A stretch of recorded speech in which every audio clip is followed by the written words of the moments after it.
La maison est enveloppée dans une atmosphère tranquille alors que la nuit s'installe. Marc, Joséphine et Victoire sont réunis dans le salon pour commencer leur prière de 7 jours. Dans sa chambre, Pauline est en proie à des pensées tumultueuses, ressassant sa frustration et son ressentiment. Seigneur, nous venons à toi avec des cœurs pleins d'espoir et de foi. Nous te demandons ta bénédiction pour que Joséphine et moi puissions avoir un enfant. Nous croyons en ta puissance et en tes miracles. Amen. Oui, Seigneur, nous nous confions en toi. Nous savons que rien n'est impossible pour toi. Que ta volonté soit faite dans nos vies. Amen. Merci, Seigneur, pour ce moment de prière et pour l'espoir que nous ressentons. Nous avons foi en toi. Amen. Ils terminent leur prière, ressentant une profonde paix et une connexion spirituelle. Pendant ce temps, Pauline, dans sa chambre, est en proie à des pensées sombres. Depuis que cette fille est ici, tout va de travers pour moi.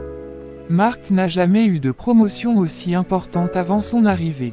Et cette prière, elle change tout. Elle a même réussi à annuler mon dernier rituel. Elle se lève et commence à faire les 100 pas, son esprit bouillonnant de rancœur. Cette fille est un obstacle, un véritable fléau. Je dois trouver un moyen de la faire partir, de l'éloigner de mon fils et de ma belle-fille. Elle se rappelle le document que Marc a reçu, signe de sa récente promotion. Ce document, Marc y tient tellement. Si seulement je pouvais l'obtenir et le détruire dans la chambre de Victoire. Il la soupçonnerait immédiatement. Elle s'arrête, un sourire rusé se dessinant sur son visage.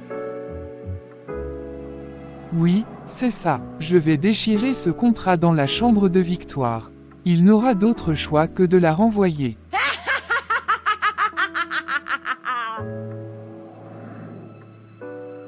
Fière de son plan, Pauline se rassied, se convainquant que c'est la solution à ses problèmes. Elle est sûre que son fils ne verra pas d'autre option que d'accuser Victoire et de la chasser. Demain matin, je trouverai un moyen de mettre la main sur ce document. Et alors, cette petite va enfin comprendre que personne ne peut se mettre en travers de mon chemin. Elle se couche avec une satisfaction malveillante, persuadée que son plan est infaillible et que l'avenir de Victoire dans cette maison est scellé. Le lendemain matin, Marc, Joséphine et Victoire se réveillent tôt pour commencer leur journée.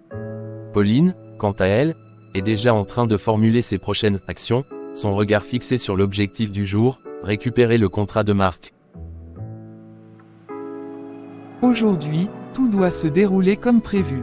Je dois être prudente mais déterminée. Elle sort de sa chambre, dissimulant sa mauvaise humeur sous un masque de sérénité, prête à mettre en œuvre son plan machiavélique. La maison est en effervescence. Marc se prépare pour une nouvelle journée de travail, Joséphine prépare le petit déjeuner, et Victoire, comme à son habitude, commence la journée par une prière. Pauline, avec son plan en tête, attend le bon moment pour agir. Bon matin tout le monde. Marc, tu as bien dormi après la bonne nouvelle d'hier. Oui, très bien, je suis encore sur un nuage. Je vais m'assurer que ce projet soit un succès. Je suis sûre que tu feras un excellent travail, Marc. Avec Dieu de ton côté, tu peux accomplir tout ce que tu veux. Merci, Victoire. Tes paroles me donnent encore plus de confiance. Pauline les rejoint au salon, feignant une attitude bienveillante. Bonjour à tous. Marc, je suis tellement fier de toi pour ce contrat. Tu mérites vraiment ce succès. Merci, maman. Cela signifie beaucoup pour moi. Dis-moi, où est ce fameux contrat? J'aimerais bien le revoir. Oh, il est dans mon bureau à la maison. J'ai veillé à le garder en sécurité. Pauline prend note mentalement, sachant que sa première tâche est de récupérer ce document précieux. Plus tard dans la matinée, après le départ de Marc, Victoire et Joséphine sont dans le salon, discutant tranquillement. Pauline, sous prétexte de vouloir voir le contrat de Marc, se dirige discrètement vers son bureau. Où est-il? Ah, le voilà. Elle trouve le dossier de Marc et le prend, le serrant contre elle avec détermination. Puis, elle retourne discrètement dans sa chambre avec l'intention de déchirer le document plus tard dans celle de Victoire. Joséphine, je pense que c'est le bon moment pour commencer notre prière du matin. Oui, tu as raison. Elles s'agenouillent et commencent leur prière, invoquant la protection divine et demandant la bénédiction pour Marc et la maison. Seigneur, nous te demandons de protéger cette maison et de bénir Marc dans son travail. Garde-nous sous ta protection et écarte tout mal de nos vies. Amen. Joséphine, J'ai quelques versets que j'aimerais partager avec toi. Ils parlent de l'espoir et de la foi en Dieu, même dans les moments les plus difficiles. Oui, Victoire, je suis prête à écouter. J'ai vraiment besoin de ces mots d'encouragement. Très bien, le premier verset est de Jérémie 29/11, « Car je connais les projets que j'ai formés sur vous, dit l'Éternel, projets de paix et non de malheur, afin de vous donner un avenir et de l'espérance. » Amen. Cela me donne vraiment de l'espoir.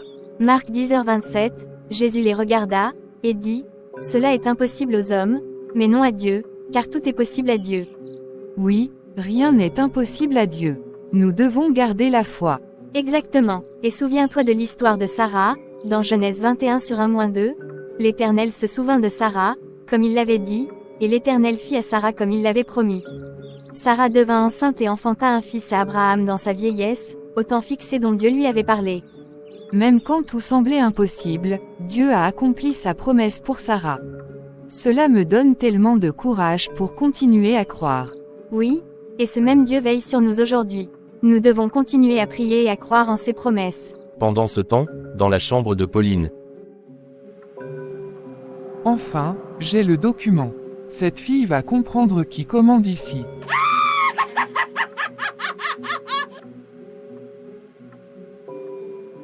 elle déchire le contrat en plusieurs morceaux, s'assurant que c'est irréparable.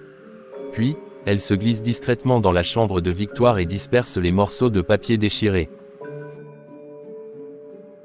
Voilà, demain matin, Marc verra cela et comprendra que Victoire n'est rien d'autre qu'une nuisance. Elle sera chassée de cette maison.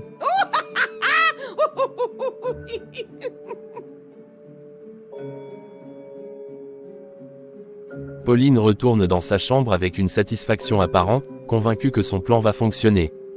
Victoire, je suis tellement reconnaissante pour ces versets. Ils apportent une telle lumière dans ma vie. Je suis heureuse de pouvoir t'aider, Joséphine. Continuons à prier ensemble. Demain, nous commencerons notre deuxième journée de prière avec encore plus de foi.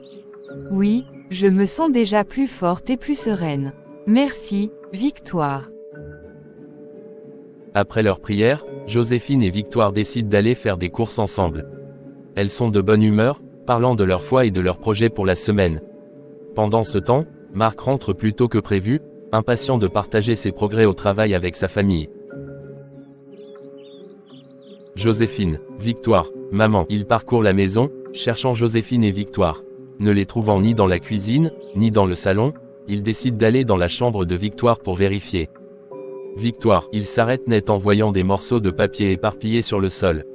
Il se baisse pour ramasser un morceau et réalise immédiatement qu'il s'agit du contrat important de son travail, maintenant en lambeaux. Okay, let's go.